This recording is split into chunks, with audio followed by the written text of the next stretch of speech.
breaking news from WRAL. Coverage you can count on. We're on top of two big breaking stories this evening at 6. An Arctic front is bringing the potential for our coldest air in nearly 3 years, prompting a WRAL weather alert day. But first, breaking news here in Raleigh, where there is a major police presence. Thank you for joining us here tonight. I'm Eric Miller. The Raleigh Police Department isn't saying much about this scene right here on Foxcliff Road. That is on Foxcliff Road near Fox Road Magnet Elementary School. This is a live look at that scene now. At least half a dozen police cars were on the scene this afternoon. According to police radio traffic, this started around 3 p.m. Neighbors told the WRAL breaking news tracker they heard reports of a possible shooting. We've asked the Raleigh Police Department what officers are investigating and the conditions of anyone involved. They've not confirmed any information at this time. We'll bring you more details on air and online as we learn more. Well, temperatures are crashing overnight and into tomorrow. Wind chills will be in the single digits. That's why today and tomorrow are WRAL weather alert days. Meteorologist Grant Skinner is in the WRAL Severe Weather Center with more. Grant, we're under a cold weather advisory right now. That's right. It started at 6 o'clock. That will last all the way through around mid-morning on Monday. So make sure to be bundled up heading out the door at any point from now all the way through, really throughout the daytime on Monday. Highs will only reach the 30s on Monday. This cold weather advisory is for those wind chills that will drop to the single digits from any time now all the way through around 9 a.m. on Monday. This covers our entire area. That's why we have a WRAL weather alert day in place that lasts all the way through tomorrow. Satellite and radar shows right now the cold front is well to our south and east. The clouds are moving with it. Skies have cleared up, but with high pressure building in and very cold air moving in. Look at the temperatures already at 28 in Roxborough and South Hill. It's below freezing now in Durham, Raleigh, and Rocky Mount. 37 in Fayetteville, 34 in Goldsboro. We still have some wind gusts up to around 20 to 30 miles per hour. That's led to some power outages across our area from those strong wind gusts. Wind chills now in the teens for some spots of the north, other spots in the 20s. I think some of our northern spots could drop into the single digits for wind chills over the next couple of hours. You can see the hour-by-hour wind chill drops to the single digits by around 9 o'clock and stays that way all the way through around mid-morning tomorrow. So again, make sure to practice cold weather safety. We'll talk more about some cold safety tips coming up in just a little bit, and also when to expect to warm up this week. It's coming up. Grant, thank you very much. This could be the coldest weather that we've seen since 2022, and people around the Triangle are getting ready for it. WRAL's Kirsten Clark is joining us live from Pullen Park tonight. Kirsten, a popular holiday event there was postponed today.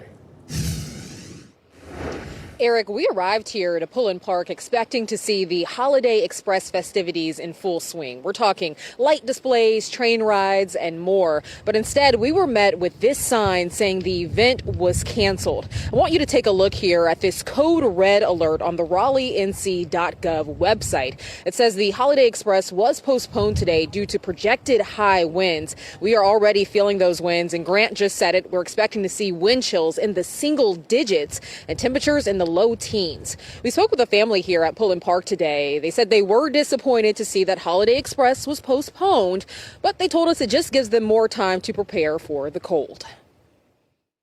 We heat by propane, so when I know that it's about to be bad weather, we go ahead and make that delivery so that we don't have to worry about it. And like I said, I keep the trips outside very minimal, and I keep them bundled, my kids bundled up, because I've been through COVID, I've been through the flu, I'm not trying to go there again. So she is doing all the right things there, staying bundled up, not going outside too often. The good news is for folks like Teresa and her family who bought tickets today for Holiday Express, the city is rescheduling the event for next Saturday so they can still go. But right now, the focus should be on staying inside, staying warm, and staying safe. Live in Raleigh, Kirsten Clark, WRAL News. I'm Elizabeth Holmes in the WRAL Live Center. The wind and the cold causing some problems for folks just west of Wake Forest. Right now, Wake Electric is saying that more than 3,000 of its customers are without power. This is right near the Granville County-Wake County line, just west of Capitol Boulevard and just north of 98. Think Camp Kanata, Hazentree neighborhood. They are the ones most impacted. Again, this is due to wind impacting the power lines. Wake Electric did say that crews are on their way trying to make repairs. Oof, Elizabeth, thank you. You can track the hour-by-hour forecast with the free WRAL weather app. Make sure to turn on push notifications to get important weather alerts sent right to your phone. And make sure to tune in to WRAL News tomorrow morning, starting at 4:30. Meteorologist Chris Michaels will have weather updates throughout the morning to get you ready to plan your day. New here at 6, we're learning more about this suspect accused of shooting students at Brown University in Rhode Island, killing 2 of them and injuring 9 others. Senior law enforcement officials confirmed to NBC News that 24-year-old Benjamin Erickson was taken into custody this morning. Law enforcement says he's from Wisconsin and that 2 guns were found in the hotel room where he was detained. The shooting happened at the Ivy League school in Providence shortly before 4:30 yesterday afternoon. Officials say the shooting happened in a first-floor classroom at the Barris and Holly Engineering Building. Exams were underway at the time, and students were in the building studying. Today, the university said it will remain open through December 22nd. Most remaining in-person exams have been canceled for the fall 2025 semester. New today, WRAL learned that one of the students injured in that shooting graduated from Durham Academy this spring. A message by the head of school said in part, our alumna, Kendall Turner, class of 2025, was among those wounded in yesterday's shooting. Kendall's parents, Kara and Kenny, arrived in Providence last night. She underwent surgery and is now resting in critical but stable condition. Durham Academy says 7 other alumni are now enrolled at Brown and are safe and uninjured. The Bureau's Laura Levine spoke today with one Brown University student from Raleigh who recounted her experience during that frightening ordeal. The stress of passing final exams should have been the only concern for students like Stacy Wong. She was headed to the library at Brown University before the unimaginable happened. And I would consider myself lucky because I was a couple of minutes late to my schedule, like study time. And so I think I was fortunate to avoid walking directly to the situation. Wong is from the Raleigh area, graduating from Leesville Road High School.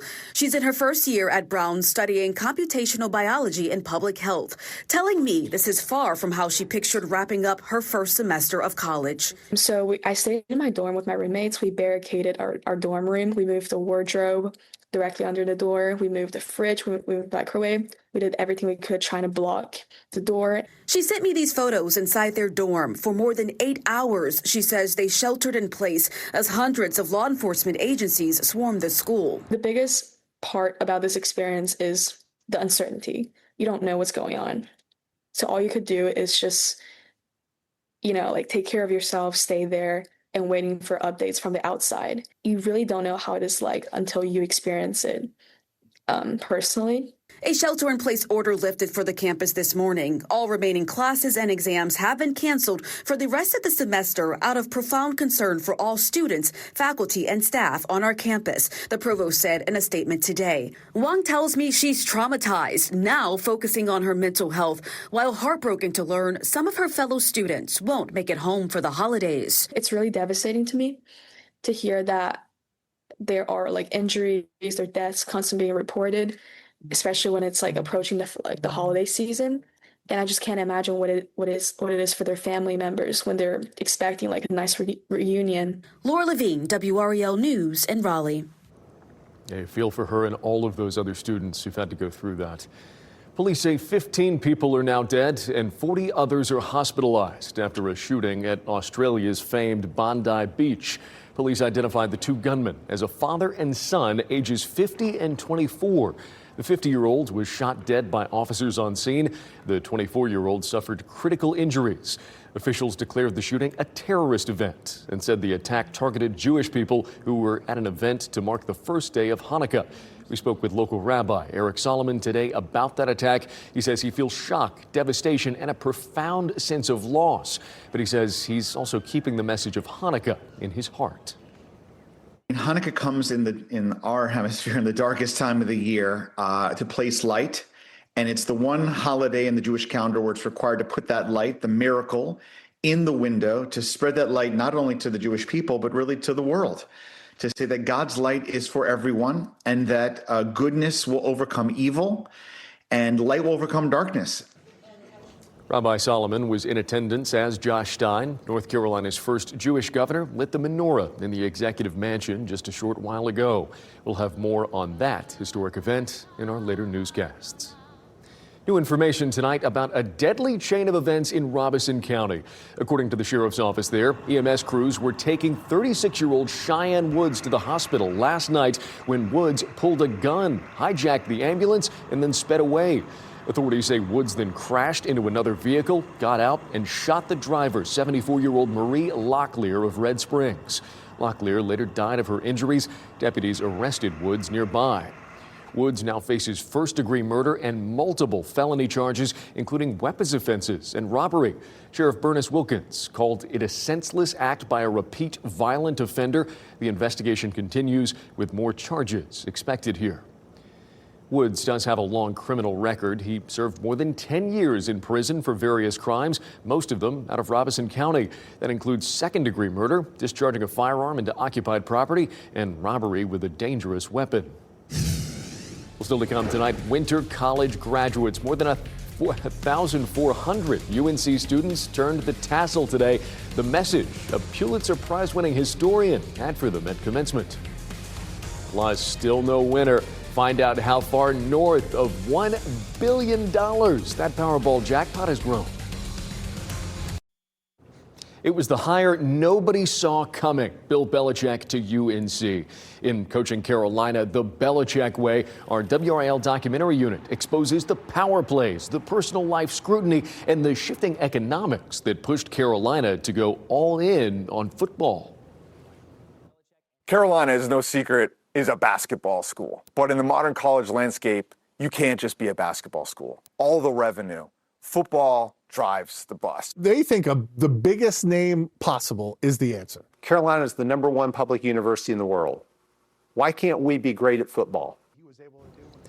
Coaching Carolina features insight from NFL legend and analyst Boomer Esiason, the ACC's Wes Durham, and editor of The Athletic, Stuart Mandel.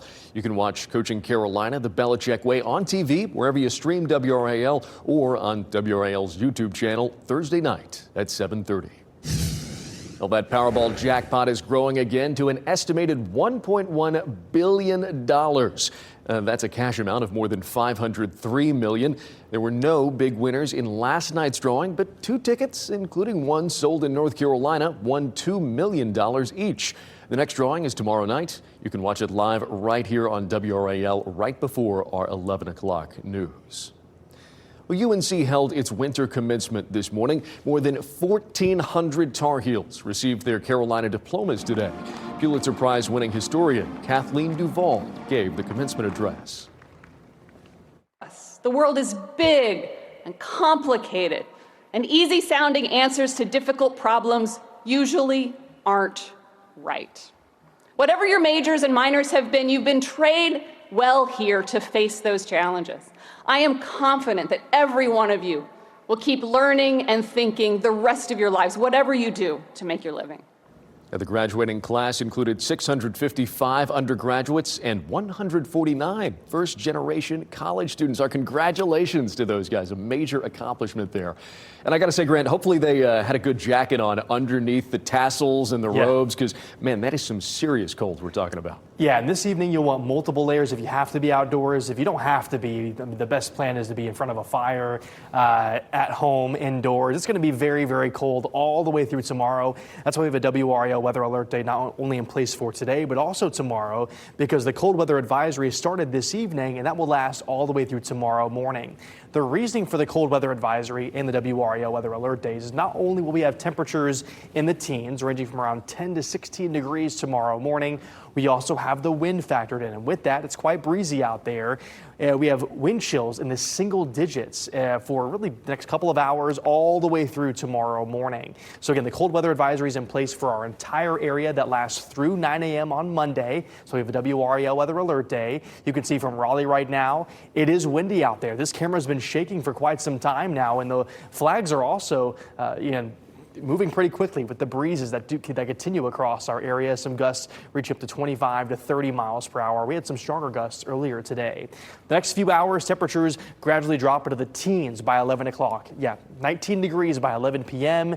And then we'll get very chilly tomorrow morning, down to 15 in Raleigh, 14 in Southern Pines, 12 Roxborough, 16 in Clinton. And then you factor in the wind, it will feel very, very cold. Already by around 11 o'clock this evening, almost everyone is going to be in the single digits for wind chills, and that will only continue through the morning hours tomorrow. So stepping out the door tomorrow morning, whether it be 4, 5, 6 o'clock in the morning. Of course, Chris Michaels will have updates on how cold it is tomorrow morning when you're waking up tomorrow.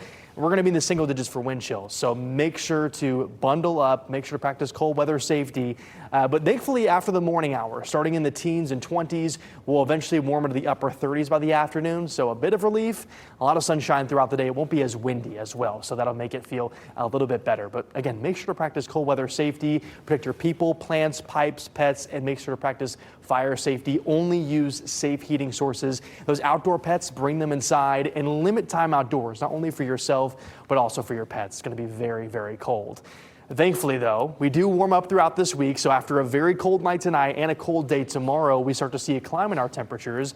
38 for the high tomorrow, then up to 50 Tuesday, up to 63 by Thursday. And even heading towards Christmas, we're on a warmer trend. So thankfully, after a very, very cold start to this week, the next couple of weeks are trending much warmer. You can see all the way through the 28th of December, pretty much all of the U.S., with the exception of our far northern spots, are going to see above average temperatures. So that's a good sign there. After a WRAL weather alert day, that lasts all the way through tomorrow. Lows in the teens. High 38 degrees tomorrow. Still at 22 for the low on Tuesday, but then we get up to 50 on Tuesday with lots of sunshine. Our next rain chance comes with our next cold front. That's going to be later in the day, Thursday and into Friday. We'll cool off briefly, but not by much. It's only going to be the overnight hours. It's still going to be warmer, 50s and 60s. Looking forward to that. Got it, Grant. Thank you very much. Oh, I got to say, Pat, still not over the end of that NC State game last night. That was brutal. So close, but still a long way to go. We were promised big things from NC State this season. They haven't delivered yet. Why the reckoning is recalibrating a little bit next. Everybody's on the same accord. Everybody's singing from the same sheet of music. And when that happens at NC State, it's going to be a reckoning for the ACC, and it's going to be a reckoning for college basketball. And it's coming, and it's coming soon. Well, Wade promised quick results. So far, a little behind schedule. Non-conference, almost complete. State 1-3 in quad one games. In Boise State, not exactly the reckoning fans were promised in Wade's opening press conference. Wade and his staff were so confident because a lot of what they do is based in analytics, but sometimes the math doesn't always math, and Saturday's 77-76 OT loss to Kansas is an example. With star freshman Darren Peterson injured in the second half, Melvin Council Jr. went off for 36 points. Normally a bad three-point shooter, he almost doubled his season total with 9 threes. Meanwhile, State shot just 26% from the outside. And NC State could have and probably should have won that game. But coulda, shoulda doesn't get you in the NCAA tournament. And Wade knows time no longer on their side. Look, time's running out. I'm not hitting the panic button like you said. But I mean, like there is an urgency about what we're doing. I mean, we've scheduled these games and we haven't won them, and we've also played the toughest non-conference schedule in our league by a pretty wide margin. And so, but we haven't won the games that we needed to win. That's just a fact. But our team is good enough to win a lot of these games, and our team, if we go back and play some of the games before this one and played like this, we probably would have won a couple of them. Duke and Louisville do play tougher non-conference schedules according to team rankings, but maybe Wade's looking at a different metric. Conference plays here in women's basketball. The Tar Heels ranked number 12 in the nation, but so far 0-2 versus ranked teams. Heels and number 22 Louisville, both winless in quad one. That would change for someone today. Hot start for the Cardinals. Laura Siegler knocks down the three here. UNC trailed 38-33 at the half. Minute 15 to play. UNC down 2. Talia Henderson from the corner. Just UNC's second lead of the game. Tar Heels will get a stop at the other end. Then Lainey Grant delivers. What a step through in the clutch. But Louisville would tie it at the free throw line to force OT. Amari Berry able to get to the line with less than a second remaining. Then in OT, she would drive the distance again. Louisville shuts out Carolina in the extra period. They win 76-66. Meanwhile, NC State women, they dominate Miami today. They get a big win over them by double digits, Eric. Absolutely, Pat. Thank you very much. To a major update now to that breaking news we reported at the top of our newscast about a scene on Foxcliff Road near Fox Road Magnet Elementary School. Police have confirmed 2 people were found dead inside an apartment here, a man and a woman. Those 2 people were shot dead. Police have not confirmed what exactly their relationship was or what led up to that shooting. We'll provide more updates on WRAL.com and in our late night newscasts. Thank you for joining us tonight. Have a good evening, everyone.